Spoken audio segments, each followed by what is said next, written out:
আলহামদুলিল্লাহ ওই ফুলফলা চলে গেছে, কোরআন ধরতে হবো। এখন কোন সূরা কিভাবে ধরতে হবো এটা তো মাসলা অনুযায়ী শরিয়া। এখন যে শরিয়া আইন তো 5 বছর গেলে ইসলাম না জমাত আইন।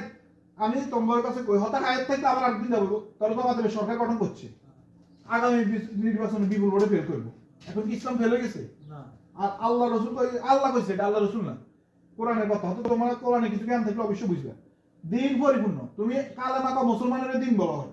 এখন তুই এই যেমন উগান্ডার মধ্যে হাজারো দেশ আছে, দিনের সোয়া তো দূরের কথা, বর্তমান যে প্রযুক্তি ওগুলো সোয়া দেখে না, কোনো দেখে না। যেমন তুমি আমি এই যে ছাড় গাদ দিই, ওরা অনেক বাঘ বালুকে চামড়া গাদ দিতে হয়। হ্যাঁ এটা না করুক না, উনি হাজারো কিছু থাকতেছে। তখন দিন প্রচারিত কোন তুমি 5 বছর গেলে আইছো বাংলাদেশে 5 বছর ইয়ে করবে, কি করবে 5 বছর ইসলাম করবে, জমাত এই আমাদের করে না 5 বছর গেলে ইসলাম থাকবে। যখন আবার যখন বিপুল ভোটে ফেল করবে, কি ইসলাম ফেল হয়ে গেছে? না। তাহলে একটা যে আমি ইসলাম লাগাইছি, ইসলাম আলাদা, ইসলাম সবকিছুর চেয়ে আলাদা। বিএমপি হাজারো ভুল করে, এগুলো দিকে আর মনোযোগ নাই। যখন তুই ইসলাম বাদ দিতে জমাত শুধু হ্যাঁ নাচক মাইয়া লই নাচা গাছা চলবে, ইসলামটা কি? হ্যাঁ এই জমাতের আমির সাহেব যখন একটা নারী লই সুমা টুমা